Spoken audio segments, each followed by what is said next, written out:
and welcome back to Wavelength. And today I have the lovely Meeli with me. How are you? I'm good, Kaylee. Thank you. Super nice to be here. Oh, yeah. I mean, how's your week been so far? Because you literally flew in last night. I've got all the people visiting me on Team. But did you fly over from Estonia? I'm from Estonia, yes. I actually came on a Sunday afternoon and I had first people to meet already at the airport because a good friend of mine came in about the same time from flight from Florida, and so we decided to have a lunch already in Nice, and then I met my friends here in Antibes, and yesterday was pretty much a full schedule.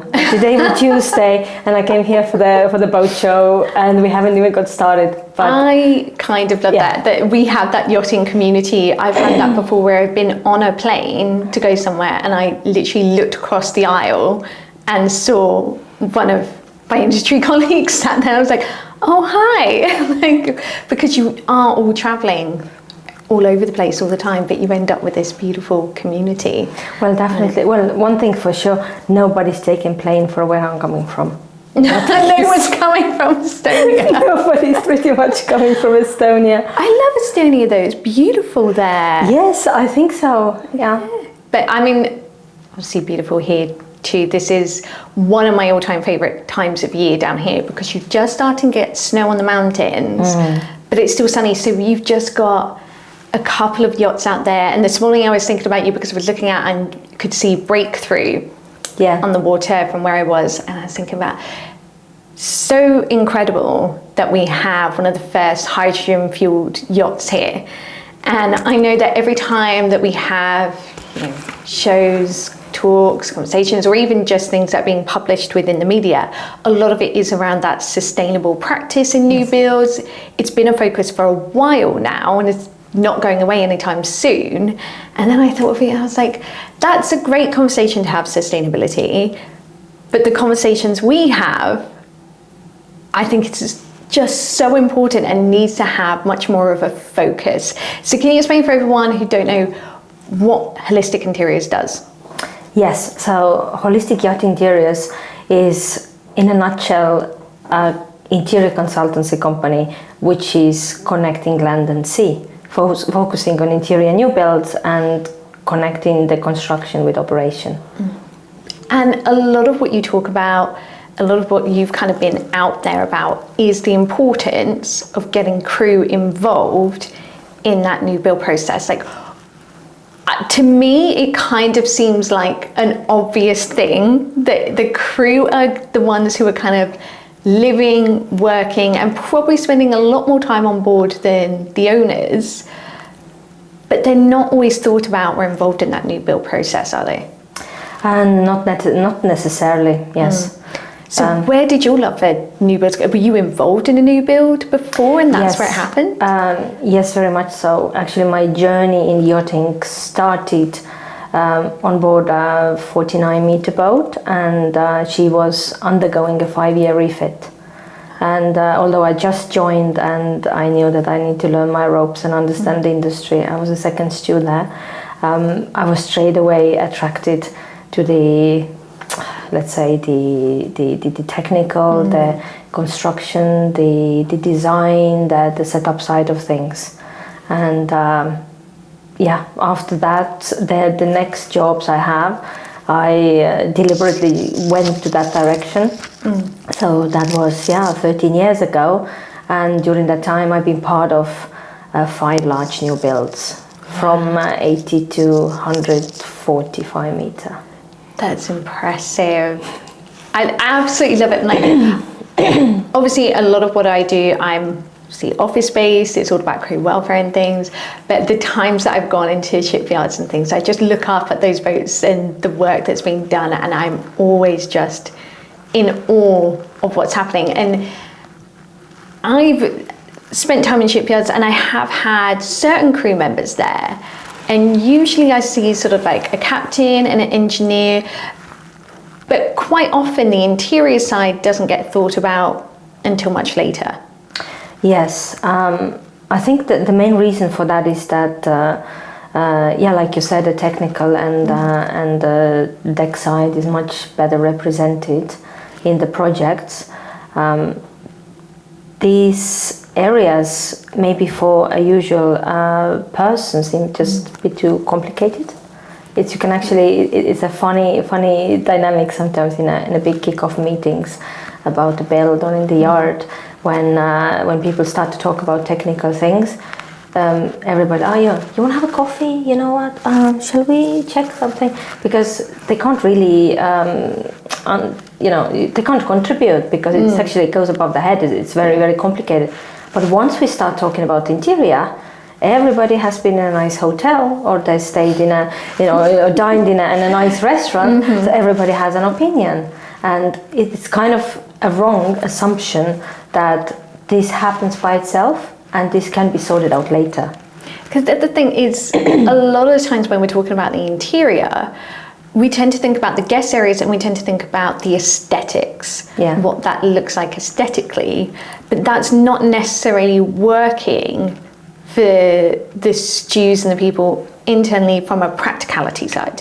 Not necessarily, yeah. So have you got some examples where you've seen things that have been built for aesthetics that just don't work for the crew team? You have some crazier examples, and then have a minor thing. When I join a project and I get to access all the materials and drawings and renders and information, then I try to look through everything with like 3 categories. To analyze the project interior of 3 categories. One, I would say, catastrophic oversights.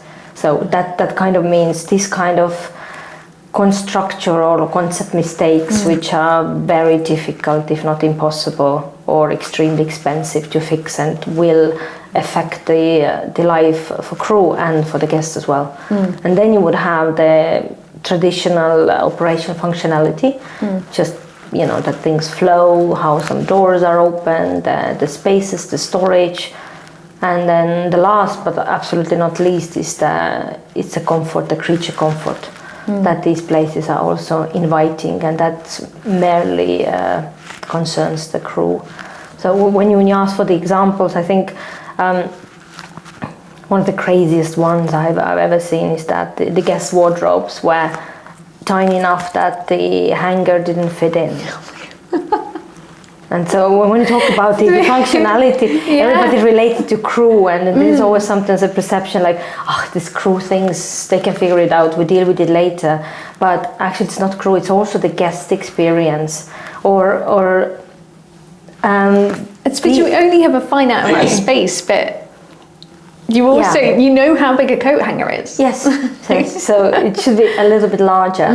Or I heard a story, I didn't experience it but it was the owner visiting the boat which was about to be delivered and went in the bathroom, and everything was operational, and he didn't come out from the bathroom for a while, and everybody was feeling like a bit awkward and a bit worried and like, what's happening? And eventually he came out and completely laughing and said that I just couldn't find a button where to flush the toilet, because the design team thought that it's ugly and they hid it somewhere where So these kind of things, and I think one thing is of course the aesthetics, but the owners and their guests, they are very practical people.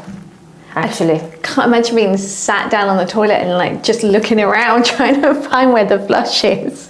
I mean, I get that it might not be the prettiest thing in the world, but hiding it just seems kind of stupid. And I remember reading you've done some writing for Ice One as well. And you were talking about the fact that they think about the interior, they think about the girls, as they put it, and go, we'll give you a bunch of dishwashers. And like, we gave you 3 dishwashers, and like, okay, great, now we have no storage space. Exactly. So you might have a project manager, or maybe it's the chief engineer, who they say that, we think about you girls, or like interior, and they're more involved with, how everything runs for the service, and some decisions are taken to support that, but it's still an assumption. And the assumption is not good enough. You need to know the truth, and also you can't really copy paste the boats. And that's another thing I feel what's happening is that, of course, I've been involved with the custom vessels primarily, and not on the specs one. So everything is tailored for that particular client. However, there is usually a reference vessel for every new build, and when it comes to crew areas, these solutions are very often copy pasted, and then if you're missing there's also a bit of a feedback is not coming back to the yard always, or even the contractors. So you don't know that this solution actually didn't work out on operation, and it's then being repeated. Yeah, I mean, it wasn't until I had conversations like with yourself, and I think we're talking about the Super Yacht Forum, that I really started to think more about that environmental aspect when it comes to crew welfare as well. Being able to do your job properly, that's an important part of welfare, and people sometimes forget about it when it comes to work. Talk about welfare, we tend to go down the mental health path, but actually just having the right tools to be able to do your job is important. But also when you're living on board and spending more time on board than maybe you do with your own family, for sure, having those little creature comforts is so vitally important. And I think it was the Super Yacht Forum where Captain said that he wanted just privacy curtains. Yeah, I remember that.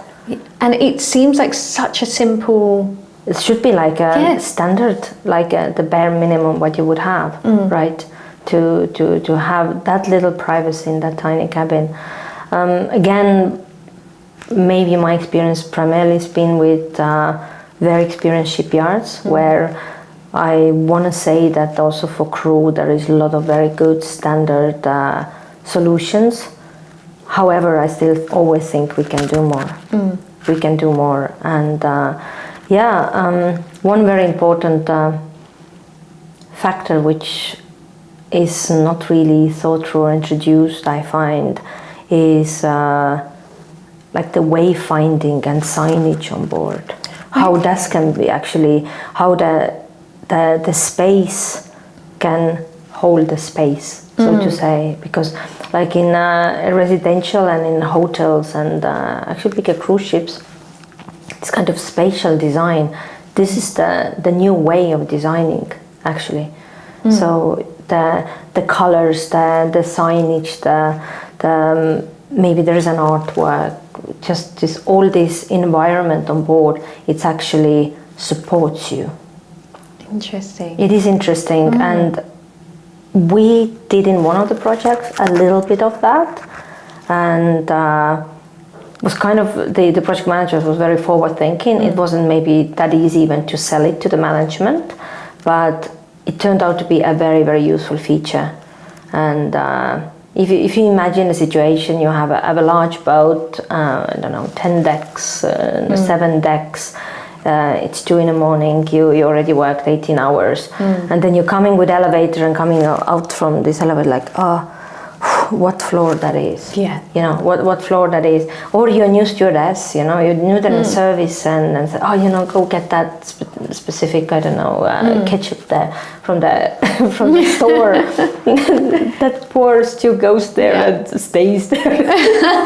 You're so busy, maybe 1 hour later you just realize, she went to get something, and you don't want to bother, you don't want to ask. But imagine if you would have, your elevator stops here, and you're like, on this deck we have such guest areas, for example, and there are all the signages on the store, on the doors, and there is more. I think that's fascinating. I never thought about it. I usually, when I'm going on vessels, I get shown around by the crew and stuff. If they lead me to my own devices, I guarantee I will get lost because I have no sense of direction. Of course. But you're right, like in hotels, and even like, sounds really stupid, but even in parking structures, like the different levels, the different colours and things, because then you know what level you're on. And obviously you're not going to do it like a parking structure's luxury atmosphere, but having those little signals, that signature piece of artwork tells you what Yeah. floor you're on or where you're going, whether you're turning left or, Or right. maybe there's a feature color, or maybe it's somehow related to the story of the boat. And of course, I mean, for if it's a private vessel, maybe there is one family. You're not gonna put labels, you know, on your cabins at home. But if we talk big charter boats and big boats where you might have like 20, 25 cabins, another set of 10 cabins are for their staff. It's become a labyrinth, and people actually feeling really, also the guests, they can feel really uncomfortable, or they don't want to bother someone and they can't find, and so it is something which I definitely want to bring in more and then introduce.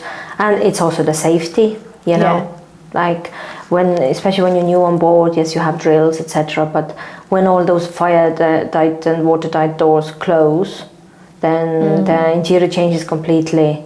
And then if you have any indications like where you are actually, and also the fire teams consist merely the decor engine crew, and sometimes they've never even been around the interior that much that they would even find a way. That's absolutely, so actually a great safety from feature. A safety feature. Yes. Yeah, that's so impressive. And what about like the crew spaces, like that, your crew mess, your crew lounge? And I sometimes feel like those spaces are always considered kind of secondary, that everything to do with the guests is the first thing, and then it's the crew spaces that are kind of the second sort of level of thinking. They are, and I think they will remain like that, because in the end the boat is not built for the crew, it's built for the guests, and that's something we always need to remember. But what we also need to remember is that how we deliver that guest experience, and for that the back of house need to support front of house. And it's that simple. You know, it's not like a luxury extra. It is something actually which just needs to work. It needs to have that flow. It needs to have that flow. It's in a nutshell, everything on board, the surrounding needs to support what you want to do there, whether it's to work or relax, not obstruct it. But if you say like a lot of the crew interiors, like even if they are quite spacious, even they have, you know, respectively storage. If you would take me, blindfold me, and put me in the crew area of some of the big boats, I would have no idea where I am, because I will not recognize, because they're all the same. They are the same. They're all the same, and it's not a bad thing in that sense, but it's always beige, maybe it's a little bit more beige, maybe it's a little bit more greyish, maybe a little more grey or white or like that, but it lacks that personality. And the argument there is, oh yeah, well, this is very neutral, we try to, you know, cater for everyone and just make it as universal as possible. But I don't think it's that simple. I think it's also being a bit lazy. Really? Because you can create spaces which are actually warm and inviting. And it doesn't even necessarily include any costs, because the material range, what you can use for the, I don't know, the chairs or the materials or seat cushions or whatever, there's actually quite a wide range of them, what you can use. But it's nobody again from the operations usually to be part of this conversation, and so some default decisions are made, and so That's a bit. I mean, I was speaking to during Meeli Charter Show, and they went through a massive refit, huge refit, like gutted that boat and rebuilt it. And what was amazing is that the crew were telling me is that they were all part of that refit. Fantastic. And they actually got to have an opinion about what was going into those crew spaces, what was going into the guest spaces as well. I was speaking to the chef, and he was saying how involved he had been in the galley design, and it was just like, explained to me just being able to reach for certain things, and it's like he's going to have to stay on that boat for the rest of his life because no other chef is going to come in and be able to do it. It's always tricky with Kelly. Yeah, but it's just like it's really helped with that crew. To keep the same crew during that new build process, because quite often when you go to shipyards, that's when you lose crew. You know, they want to be out in the ocean, not sat in a shipyard. But also to keep that crew afterwards as well. Of course, crew members move on when they want to move up and there's not space for them, but they really feel attached to that vessel. And I think it has impacted their crew retention as well, because they feel like they're at home. Yeah, and you're part of the story. And that's one of the things I've always said, that when you talk about crew retention, I said that the crew retention starts on the build. First of all, you are part of the story, and if you are involved with something, if you care for something, then your approach to it is completely different. And I absolutely love that, like being part of that boat story. I think it's so important. It is being part of the story, and even if, of course, there are projects where the owners are very invested and they're actually really interested in crew, and then it's you kind of, building together towards that delivery. But even if that connection is not there, it is still how you feel about that space where you're gonna work and where you're gonna live. Yeah. That's why it is important to bring operational people to the yard early enough. But there is also a little catch with that one. While maybe a few years back, when I started on it was my third build, I thought, we get this 10-year plus experienced interior into the shipyard, and they will share their experience, and voila, we get better boats. But then I learned, I had a few very, very good friends who are like just fantastic on board, super experienced, and they really struggled in the yard. Really? And I couldn't put my finger on it. I was like, I was in the beginning, I was a bit annoyed. I was like, come on, how you can't, you sit on this email or on this Excel sheet for like half a day, it's simple, right? But then it's kept repeating, and actually it's not only in interior, it's also in other departments. I was thinking, why is that? And then I realized it's just the nature of the job, because on board it's very reactive. Yeah. And in the yard is strategic. Yeah. Requiring completely different mindset, skill set, and it doesn't translate automatically. There are a few unicorns who can do both very well, but these people need the support, and there is a gap between the crew and operations and the rest of the industry. Yeah. And there is not really many bridges, even if you want to move from the operations to shore side. It can be the HR or recruitment or supplies or agencies, etc. But there is not so many career paths. No. So the land side doesn't fully understand what's happening on board, and the operations maybe doesn't also get the dynamics, what is between different stakeholders, especially during the build process and then the early days. And it can be very sensitive and delicate. Because you're also coming into that thing of, budgets, how much money is allowed, where you're sourcing items. Like, I would say everybody wants to go into it and create the best possible environment for everyone, but you will come against those roadblocks.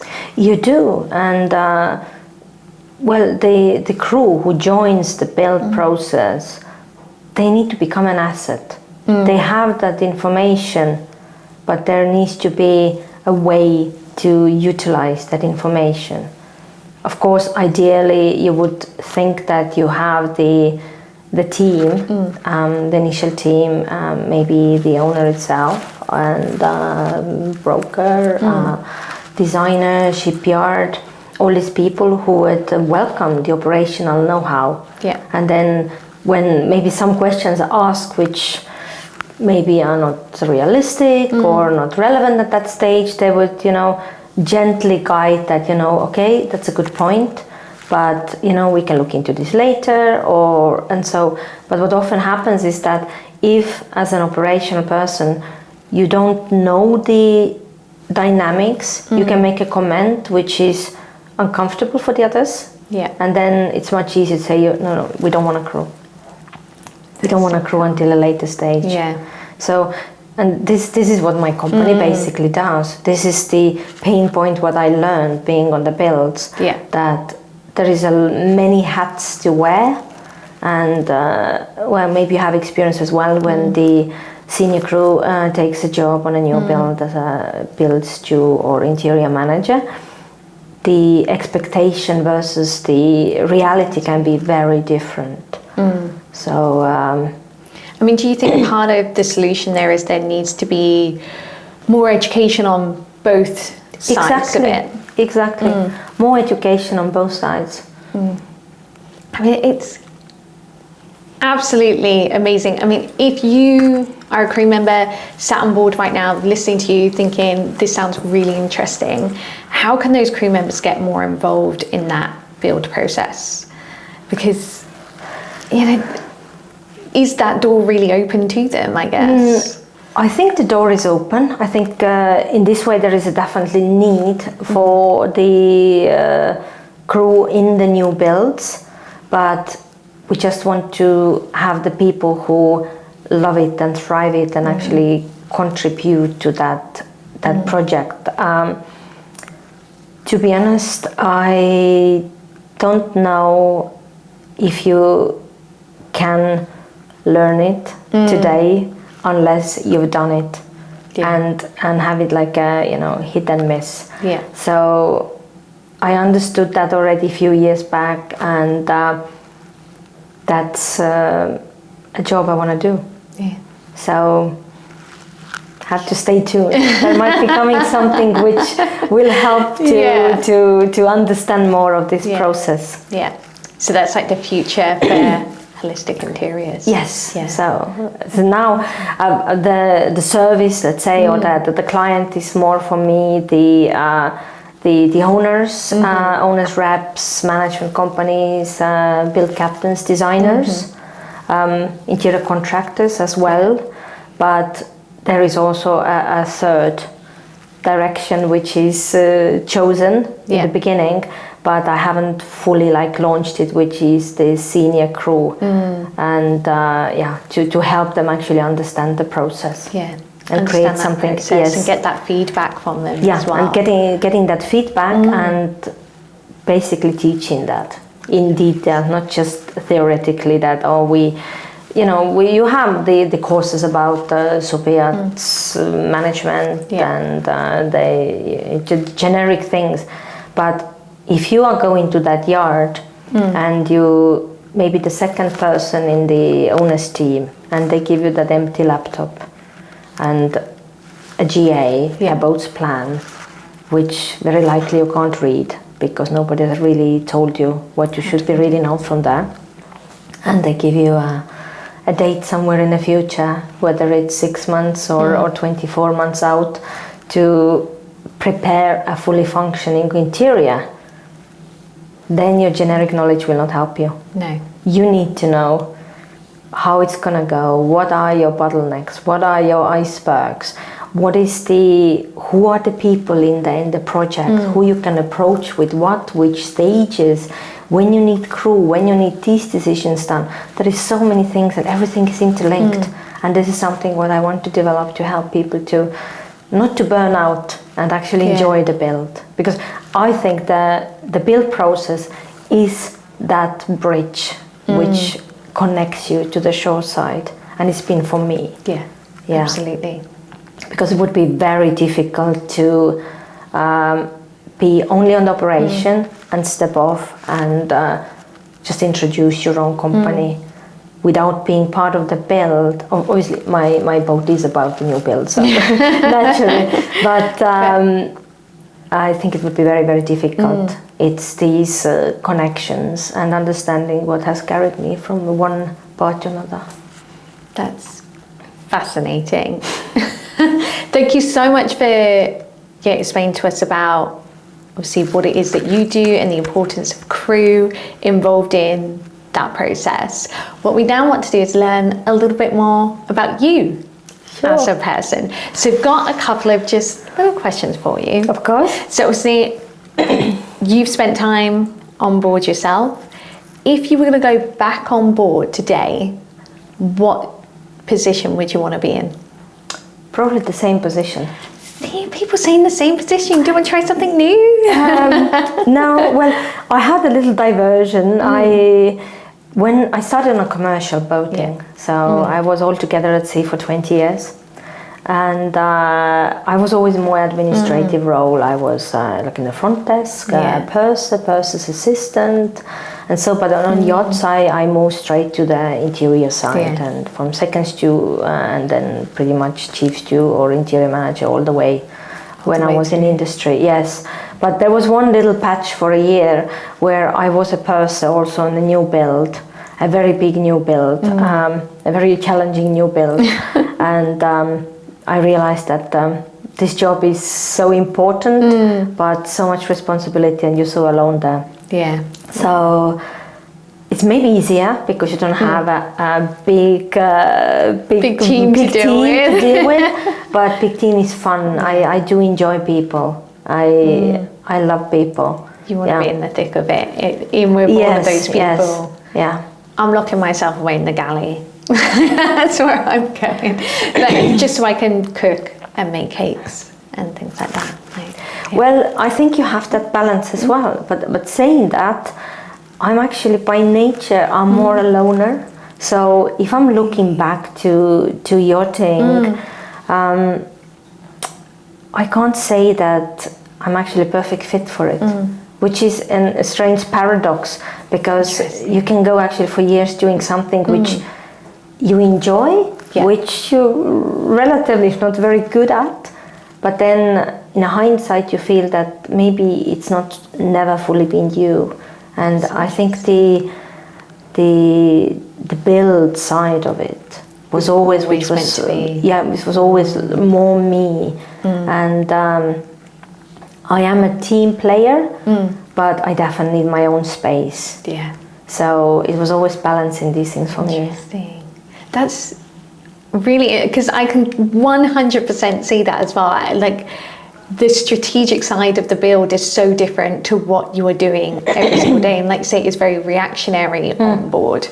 And I can appreciate that because I'm someone, I like strategic planning. Like, that's where I'm at. I want to see, like, this time of the year for me, I'm looking at 2026 calendar and wanting to plan out 2026 and what we're going to do.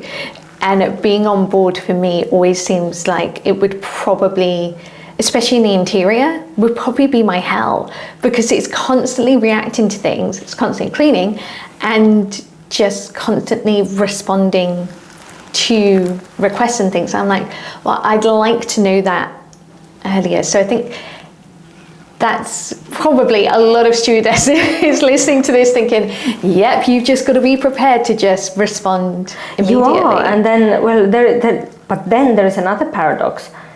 If I would say that where my biggest strengths are coming out is when things really start to go wrong. Like when you have impossible requests, when you just have to create impossible on board. Yeah. This I feel I thrive the most. I think it's just the everyday quiet routine for the service and the crew mess. I'm maybe not that. I need either like in control of planning or then putting out major fires. Yeah, this is my two things, two opposites, but that gets me going the best. And so what would your top tip for surviving on board be? So for new crew who are going on board for the first time, what's kind of your top tip for them? I would say it probably starts even before when you're going on board. You have to try to find out as well as you can if this is something you want to do. And if this is you. Checking the reality. And if it's not you, then that's fine as well. Yeah.